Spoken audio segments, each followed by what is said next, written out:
the record. So today we're going to speak about web servers and how do they process requests, incoming requests. And in particular, the part that I'm going to cover is the concurrency.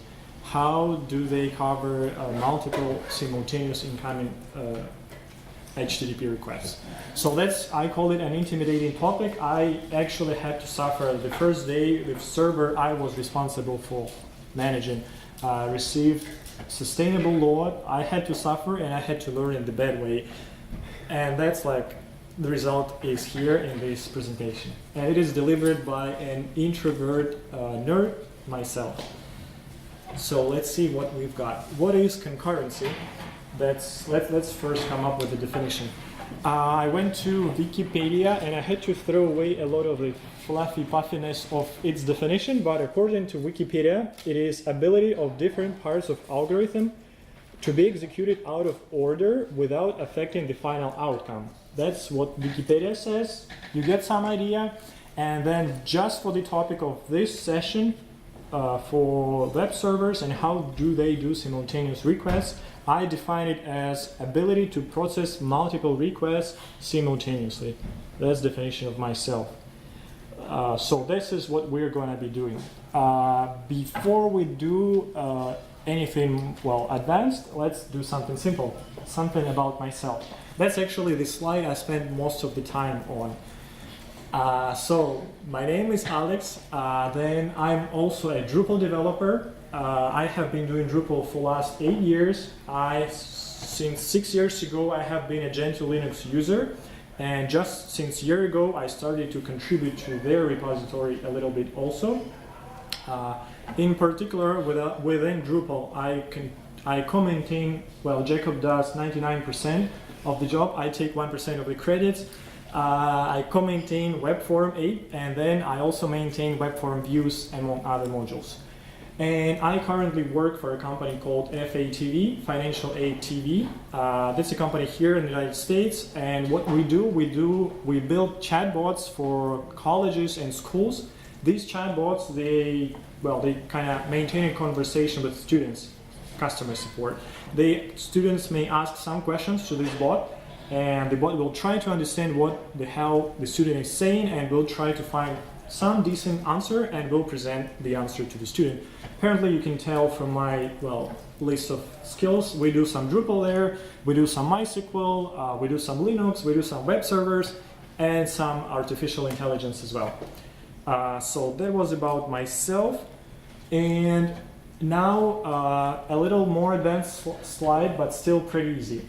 Imagine you have to do two things at the same time. There is something A and something B you have to do. How would you do it? I dare say there are kind of two approaches. You could do it the computer way or the human way.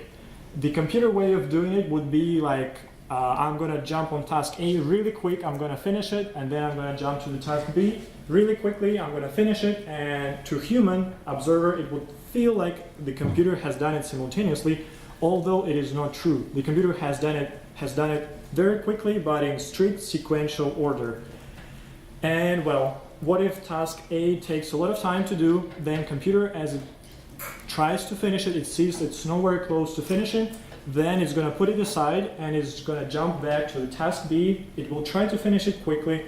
Maybe it's going to discover it's not so easy to finish neither. It's going to put it back aside again, will return to task A, and will be jumping back and forth between the two tasks, but still in sequential order.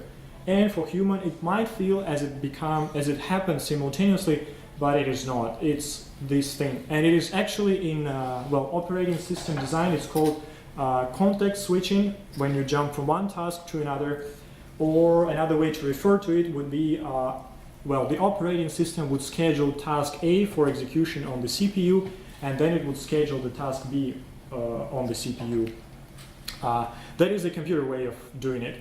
There is yet a human way. I have no idea and don't trust the other part of the presentation of that side, about how human brain works, but it feels to me that we are actually capable of doing things simultaneously.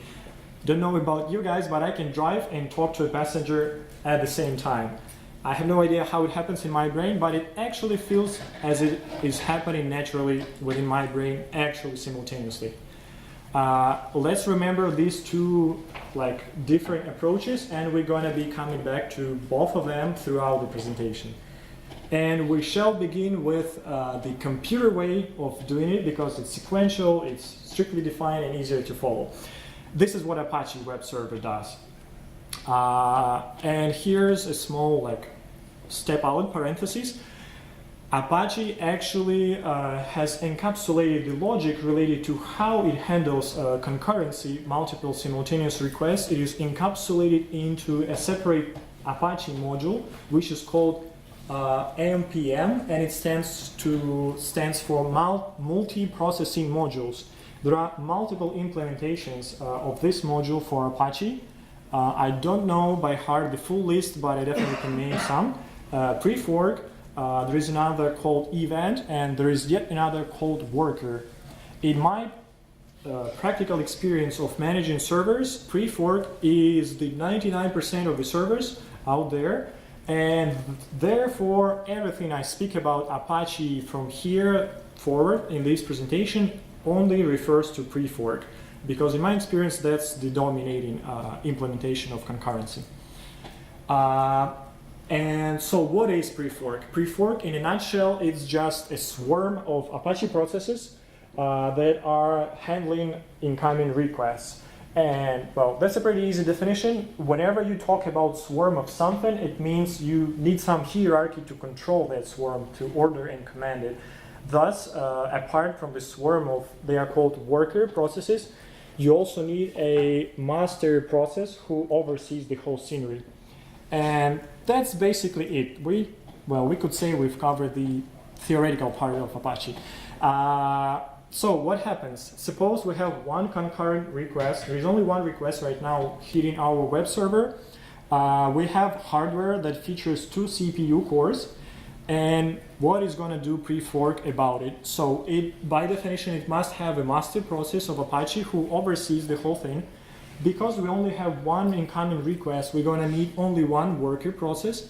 In prefork Apache, each incoming request is associated with individual one single worker process whose responsibility is basically to serve that request, to come up with the answer and deliver it to the HTTP client. And then we have a worker process who needs to do some computation, so it gets scheduled, gets executed on one of the 2 CPU cores. Well, let's consider it got scheduled on the CPU core number 0, and that's how it happens. Okay, that was fine. What happens if we double the workload? We need the second worker to, well, handle the second incoming request, and it also needs some CPU, some computation, so it gets scheduled on its own CPU core, another one. So they actually run right now in parallel at the same time. What happens if we add one more incoming request? At this point, well, you see things a little bit, well, change. We definitely get a third worker process, but now, because we only have 2 CPU cores and we have 3 processes that are willing to run, that's, well, basically computation, scarcity of CPU, computation power, and the operating system will determine how it's going to solve it. For example, let's consider operating system will schedule worker number 1 on the CPU 0, worker number 2 on the CPU 1. It will let it run for a fraction of a second. It might discover they have not finished their task, but there is worker 3 waiting to be executed, and you are supposed to run them simultaneously.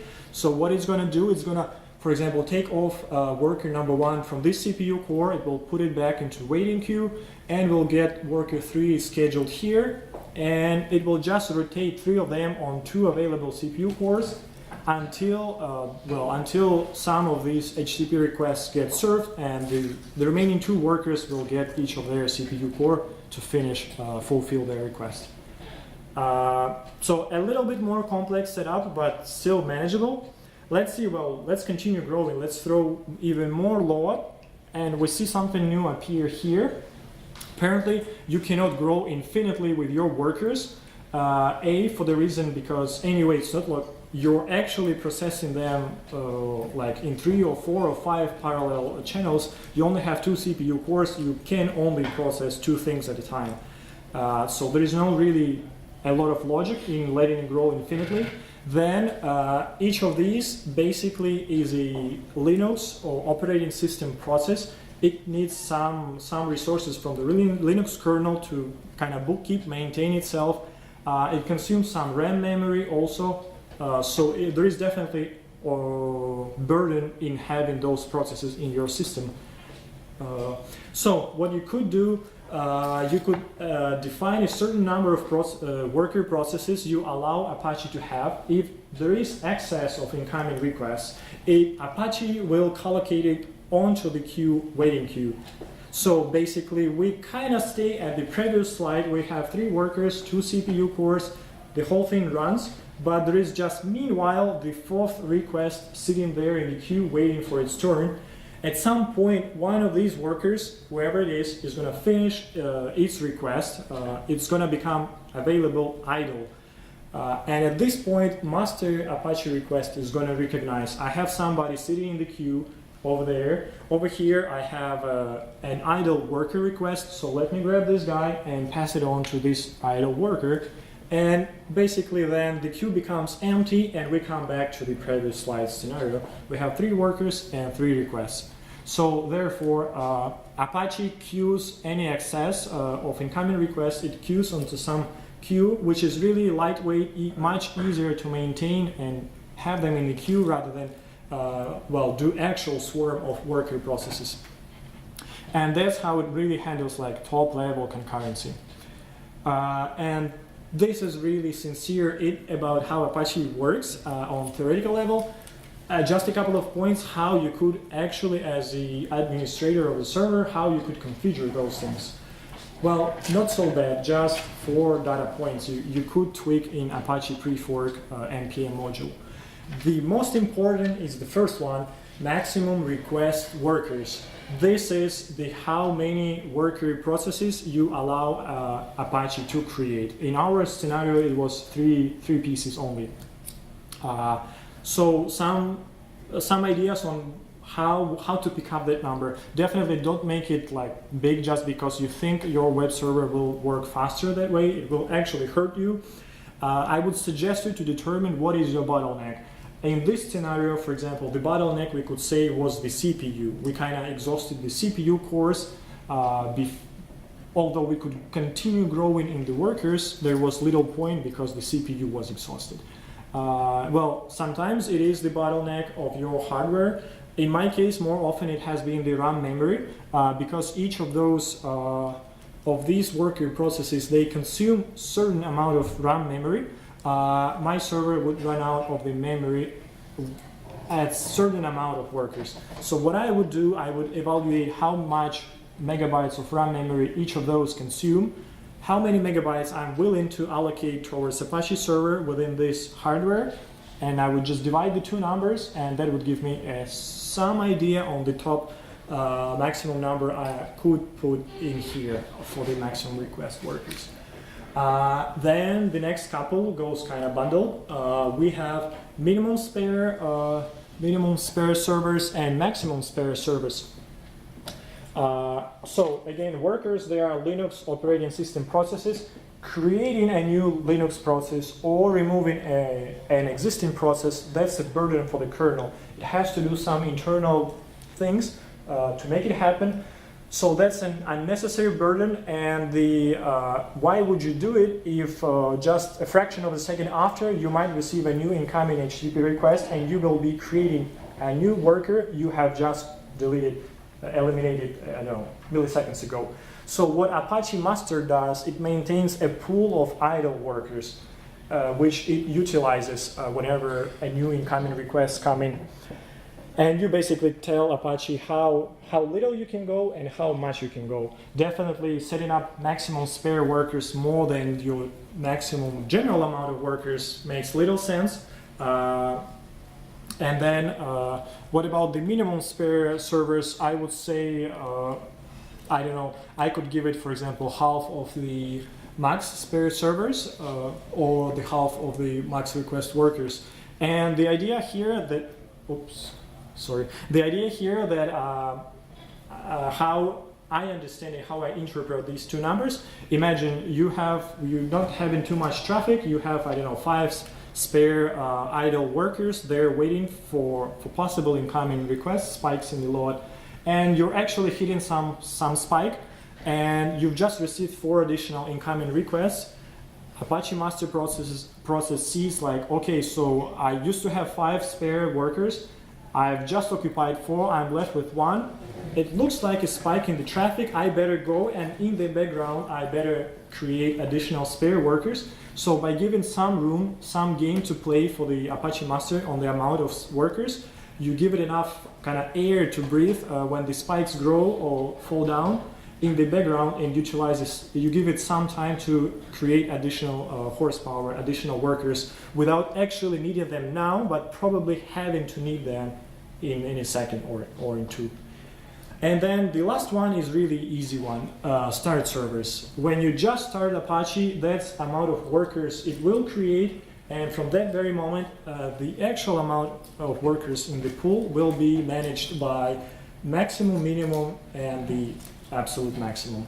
And Apache master process internally basically has some algorithms that determines what is the optimal number within the boundaries that you have set it up for it.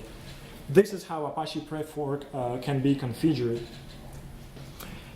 And at this point, we go to the NGINX, or the human way of doing things, of doing concurrency.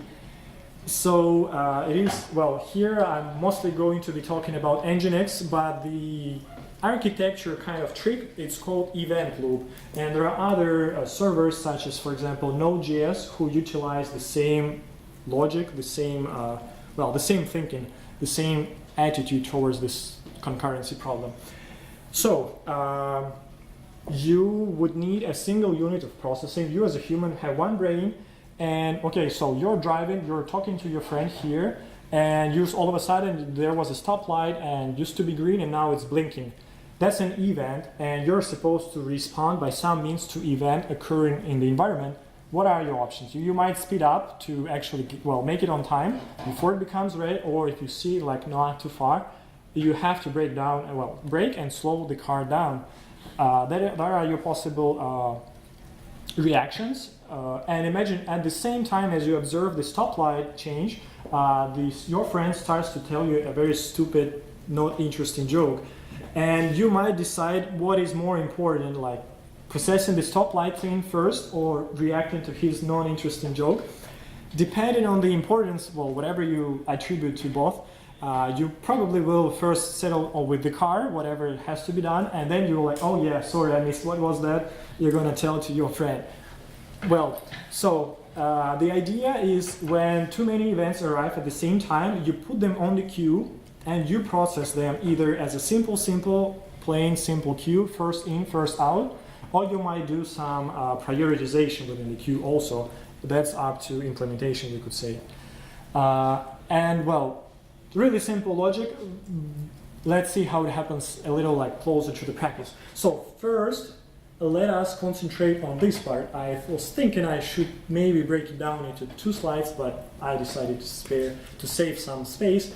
So that's a pseudocode for my brain, how I think I drive car and speak to my friend at the same time. That's an infinite loop. That's why it's called event loop. It never stops. You go pick the event to be processed from the queue. Where if there is no event to do, you have nothing to do, you idle, you do nothing. If you have some event, you were able to fetch event to be processed. You process that event. In case of NGINX, what it could be? It could be you have just received some incoming connection from the client. You have to read HTTP request, actual contents of the request, or if you're proxying that request or doing load balancing between 2 upstreams, you have to determine within maybe this event whom you're going to delegate the actual execution. You're going to go to upstream 1 or upstream 2. Maybe the upstream has responded to you and you have now to read the response, process it, and then push it down to ultimate client that has requested this thing. So these are the possible events that could be within NGINX case. And then you just repeat. You run infinitely within this loop. And if there is nothing to do, you just idle until something appears to do. Okay, so I made a little lie. On the previous slide, I said one single unit of processing. Well, it was easy to explain on that way, but actually you could do you could run multiple workers on this queue, so you would just double the horsepower, so to say. And this is really useful because if you have a server hardware exclusively dedicated to NGINX web server, you would utilize just one CPU core out of 16 possible out there. That would be very, very wasteful. So that way, you could create 16 workers. Each of them would be running on its own CPU core, and they all 16 would be processing one single queue of events. And that way, you get the full power of the server on it. Okay, that was it, and we actually slightly transitioned already to the rest. Yes. Sorry, can I just, so there's always one queue, and it's just workers processing events off the queue? That's a good question. To be honest, when I was putting up this slide, I questioned the same thing. I tried to quickly look up the answer whether there is truly one queue or each worker maintains its own queue. I cannot tell you for sure, but my gut feeling is there is one queue, and it is shared among all the workers. You have to do some, concurrency implementation to make sure that they're not double processing or accidentally lost things because there are multiple people who speak to the same queue. But I believe there is one queue. Because you have multiple workers, that's again necessity for a master process. That's the guy up here. And then you have, a few workers. In this case, we have 2 workers and we have 2 CPUs. And worker 1 works on its own CPU, worker 2 works on the other CPU, and they both work on this queue of events. And if there is some event arriving, it's gonna get queued onto the queue. Either worker 1 or worker 2 is gonna pick it up from there, it's gonna process it. But the model is actually pretty stable. I will show you. If we go from 1 to 2, nothing changes, just the title. Why? Because now it's not that each single worker is responsible for one single request, but it's kind of like, a teamwork. They all work on, there's a global scope of work, and they all together work on it. And they, distribute the load among themselves. So truly nothing changes. In this scheme, nothing changes in the case of NGINX. You can grow in the concurrency, and the model will stay the same. That really makes my job very easy. I just need 2 slides to explain NGINX.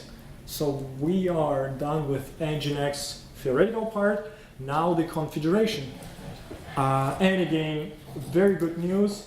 You only have 2 data points to possibly tweak, as far as I could discover them. And even better news, I don't think you have to tweak them. I would suggest tweaking them only if you are running into some issues. So the first one is worker processes. That's the amount of workers you are requesting NGINX master to create. So in this diagram, we would basically have 2 in that in here in this data point within NGINX configuration. Some tips on what would be by default. Actually, by default, the amount of workers NGINX will create equals the amount of CPU cores your hardware has, which is a very, very reasonable default because you don't have to have more workers because you will just create unnecessary competition and scarcity for CPU cores. Because this way you have 2 workers, 2 CPUs, they ideally match each other, and you don't jump, your CPU does not jump from one context to another. And as I said, you probably do not have to tweak this thing. I strongly advise you not to make it more than the number of the CPU cores your hardware has. And in case you want to actually tweak it, the possible way to tweak it is to make it less than the amount of CPU cores. Why would you do it? You could do it if you have one single server who does multiple tasks. It's not only NGINX web server, could be doing something else. So you might feel like NGINX is monopolizing the CPU, occupying the whole CPU. So if you give it just one worker process, and you have 2 CPU cores, you are guaranteed that it will not consume more than 50% of your CPU at any moment of time. So that is the logic, very simple, about worker processes. And the other one, this one, I have never tweaked it in my life, so I can only talk to you like on a theoretical level about what it does. But that's also good news. You hardly need to tweak it neither. Amount of allowed open connections per worker. So what is it? Because workers, they handle simultaneously multiple incoming requests, it means that you can like limit the amount of requests because it's really like distributed among multiple workers. What you could control is amount of open connections. Open connections is more than just an incoming request. Each incoming request implies an open connection. In case NGINX speaks to some cache backend, that possibly is another open connection. In case it proxies to some upstream, that's another possible open connection. Open connection here is a socket or TCP/IP connection. That's what it refers to. And in case worker hits this limit, it will just queue whatever event requires additional connection. It will put it on another queue, and when some connection becomes some slot connections, slots for connection become available, it will get that guy from the queue and will put it in the new available slot. Okay, and we've arrived to some consequences. So what consequences do we have here? First of all, CPU efficiency, it is definitely on the side of NGINX, and the reason it is there, because event loop, it does not require, no matter how many concurrent requests you have, it does not require context switching for your CPUs. It's the same operating system, Linux process, that keeps executing on each of their CPU cores. And context switching on the hardware level on the CPU, within the CPU, that's a very expensive, well, that's a pretty expensive operation. On the operating system level, that is also an expensive operation, time consuming. So the less context switching, the less processes you schedule on and off from the CPU, the better your utilization of the CPU is. And the case of Apache is the opposite. As the concurrency grow, you have more workers competing for the same amount of the CPU cores, and the more context switching you will have, your CPU cores will undergo. So that is definitely a big win for NGINX, but I have something to defend on Apache side also, which is cost of the process, worker process crash. Imagine something bad goes and the worker process crashes. In case of Apache, what happens, you lose just one client, one incoming connection, who has actually is guilty of crashing that process. That's like the minimum damage there could be. You crashed it, you get no response. Fair enough. In case of NGINX, if you crash an NGINX process, there are possibly hundreds of requests sitting, talking to this process, and if you tear down that worker process, 100 connections, incoming requests will get no response from the server, and out of those 100 there is only one who is guilty of taking it down, and other 99 they are just, well, innocent victims of being neighbor to somebody bad. Okay, NGINX in fact does not crash all that often, never crashed in my life, luckily, or maybe I'm just lucky, don't trust me, but because the event loop per se, that's like abstraction, it is not only NGINX who implements it. As I said, Node.js, for example, runs the same model, and Node.js, yes, crashes. I've crashed it, I've seen it crash, and in that case, yes, that's like, I see it as much more reasonable scenario where you could accidentally drop 100 clients from one error only. So the cost of error possibly is higher because of the model. So that's some consequences, but we've got more. And these are the real world consequences. I come from the PHP world, so I will talk about PHP. And let's see what I've put here. Yes, first of all, PHP is a very old language. I'm barely older than PHP. And it is not made for this kind of event-driven asynchronous processing model. It is not, well, suitable for it. It just works differently. Apache is a very old web server too, and they actually have had enough time to make a very good friendship, establish some nice relationship. So Apache, in fact, can execute PHP within its worker process. What does it mean? Basically, let's see what I've put. So basically, first of all, you don't waste on the outsourcing the PHP interpretation to something else, some third-party process, because it's the same worker who does it. It's very well. It is more efficient. It's basically as efficient as it gets because there is no additional costs incurring. That's a very good, nice thing. I've actually benchmarked. Apache, in fact, runs PHP scripts faster than a similar NGINX setup. However, there is a downside of the same thing. In case your current incoming request is not involving PHP interpretation, it's just a static file that you have to serve, you anyway have to assume the burden, this time it is unnecessary burden, of having PHP interpreted on board within the worker process. So it is the advantage and the disadvantage in some other contexts from different angle. And what is this burden? First, in my case, most of this burden is actually RAM memory consumption. PHP interpreter is comparing to just like boilerplate Apache, that's a more hungry thing. If you embed it within the same worker, the worker starts to consume much more memory, RAM memory. And in my case, that is actually what happens. Most of the time when I decide how many workers I'm going to allow for the server, my bottleneck is the RAM memory, because I know how much memory my worker is going to consume with the PHP executing the Drupal site that I have to host. And well, Drupal is also not the lightweight thing in the PHP world, so that is the advantage and disadvantage. Basically, think of it as a two-sided sword. And now if we step back to NGINX, it's the same two-sided sword, but flipped the other way. NGINX is very efficient at serving static contexts which do not require PHP interpretation.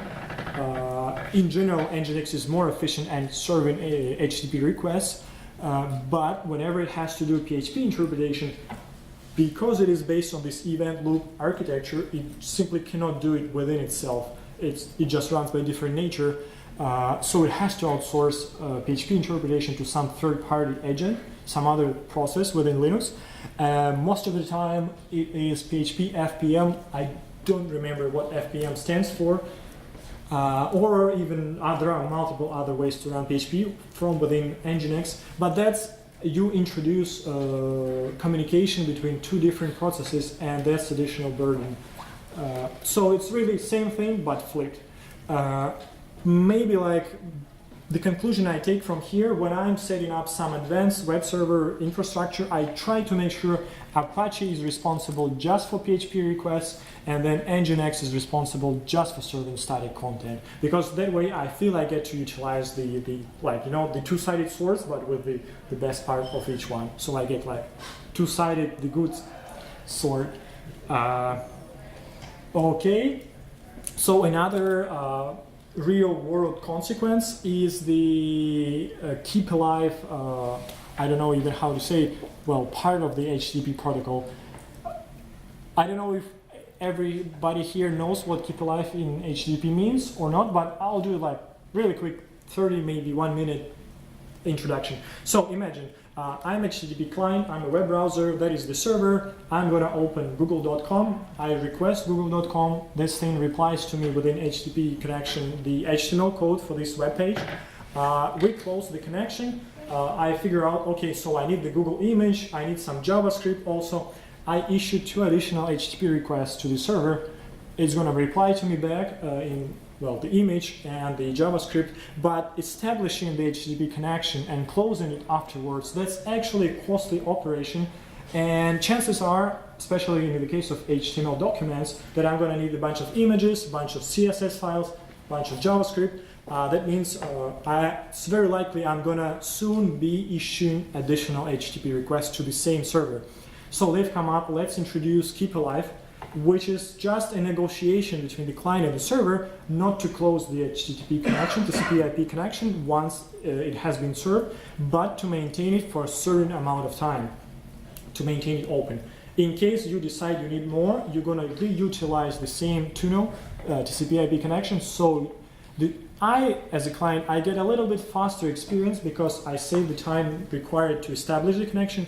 And this guy is the server. It saves some CPU computation workload because, well, establishing connection is some computational load on the server also. So that is keep alive in the basically, well, okay, so anyway.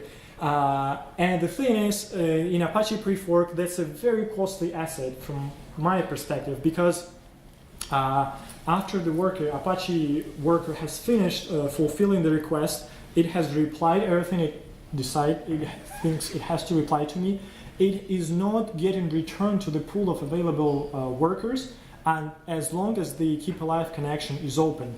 It is not consuming CPU resources on my server, well, good enough, but because it has PHP interpreter embedded within that thing, could be like 20, 40, I've seen even 60 megabytes of RAM memory sitting in my server's RAM memory doing absolutely nothing for a few seconds until we close the keep alive connection, and this is like 5 seconds after it has finished doing the job. For example, if we establish 5 seconds timeout for keep alive, this is the moment when it returns to the pool of available workers. So I've been, well, giving up for free 50 megabytes of my RAM memory on the server for 5 seconds, doing nothing, just wasting my money. This is expensive thing to do in Apache, but NGINX, because PHP interpreter is not part of NGINX, it means there is no such cost incurred to NGINX. The worker keeping an open TCP/IP connection to the client, waiting for possible additional requests. That's nothing more but just a few bytes or kilobytes of memory for actually, well, keeping books on the open connection, and the limit that we've covered up here, and well, that connection would still count towards this limit. So this is, yes, this is up here. This is like another detail to consider about keep alive. And then, well, so we've seen theoretical part, configuration part, consequences, real world consequences. I'm really like focused on the conclusions, and we still have a conclusion slide. So, well, I made it plain so you would try to think on your own, like consider everything that I've talked about today.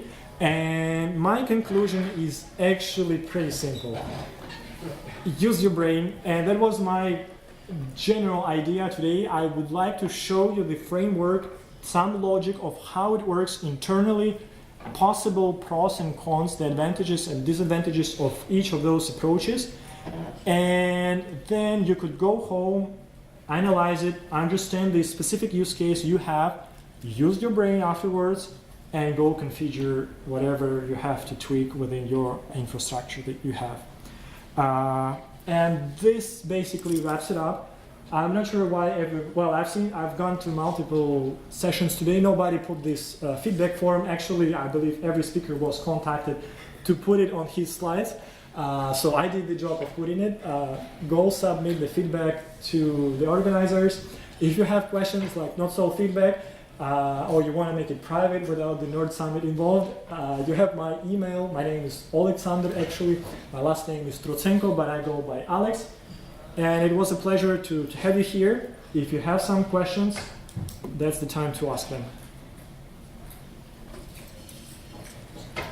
So even with Apache prefork, don't the PHP processes or the Apache processes share some memory? And can you repeat the question for the recording? Yes.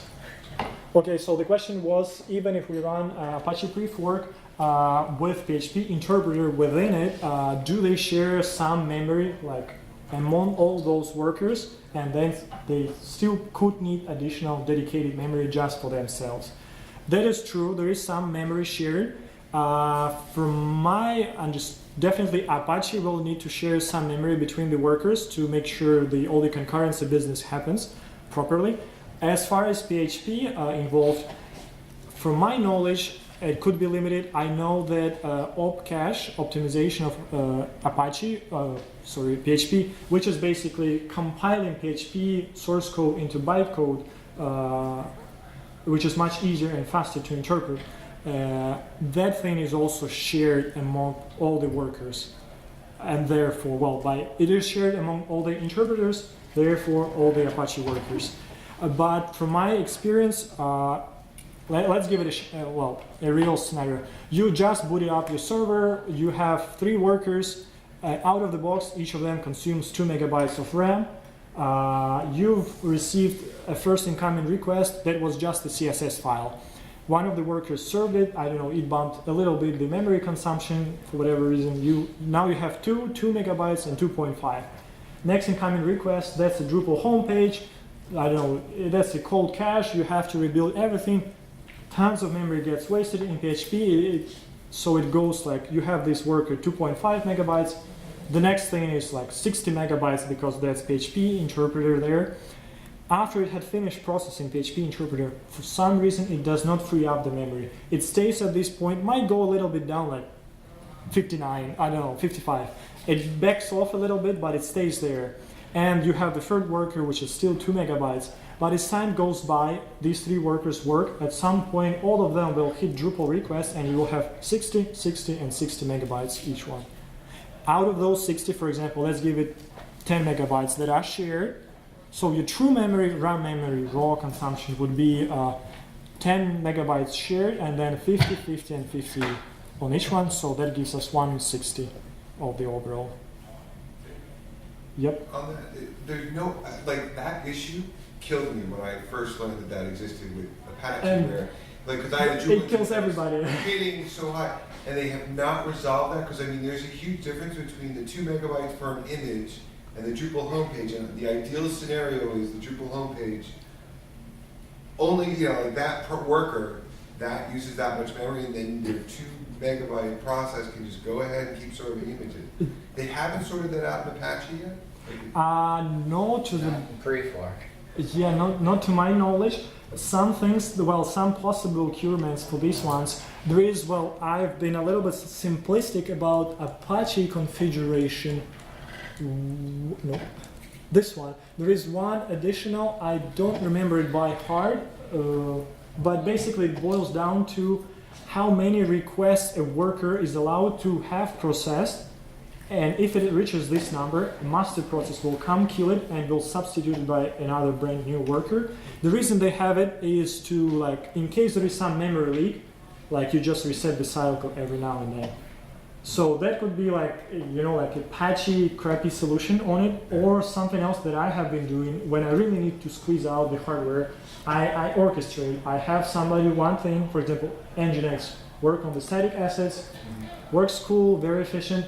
And then, oh my gosh, I don't want to even look at these Apache workers who do Drupal, because their memory consumption, yes, is enormous. But at least I kind of, scope it down to just Drupal. Can you explain more? I mean, I actually know the answer to this question. I think it's a good one. Is like, can you explain more of how you take the static assets and point them to NGINX versus Drupal web pages? Okay, so Repeat the question. Repeat the question. Yes, so the question was, how do you actually make it happen? Like, I've kept talking 2 or 3 times by now that I divide the traffic. NGINX does one part and Apache does the other one. There are multiple ways. The one, for example, I have implemented and I found it very interesting. On top of these 2 guys, I had also Varnish, who does caching. So Varnish would be the entrance point. Varnish in configuration would examine, so what is the URL that we are requesting? Is it finishing with .jpeg, .gif, .txt, .html file? If that's the case, looks like a static file. I rather would forward it to NGINX. In case that's .php or no extension at all, which Drupal, for example, doesn't have extensions, I should better transfer it to Apache and let Apache sort it out. And then I would come back to these. So we have Varnish at the top and kind of triangle formula. Apache is here. In case that's PHP, Apache will happily do the job. In case that's a static asset, it might still do the job because it could be just more time to forward, and then you want to do this round trip, then have Apache actually do it. And on the NGINX side, if we're receiving some .gif or JPG file, very likely the file actually exists on the hard drive. It will pick it from there. It will deliver it to the Varnish, which then will deliver it to the client. maybe the file does not exist, we are supposed to throw page not found, or maybe auto-generate on the fly using PHP facilities that image. In that case, NGINX would internally forward it to Apache. Apache would see what on earth is going on. Should I generate the file? Should I throw the error not found? Whatever else. Well, and then it just unrolls back to NGINX, and it unrolls back to Varnish, and Varnish sends it out. Or sometimes Varnish does not support HTTPS encryption, and HTTPS protocol has been becoming very popular. Sometimes I would use just NGINX. It would strip off the HTTPS encryption. If that's a static file, it would handle it right there. If that's a PHP, it would just forward it further one step to Apache. So it would just like a two-step thing instead of triangle. But it's really about your imagination and creativity. Any more questions? Well, then I think the party has started. I can hear some noise there.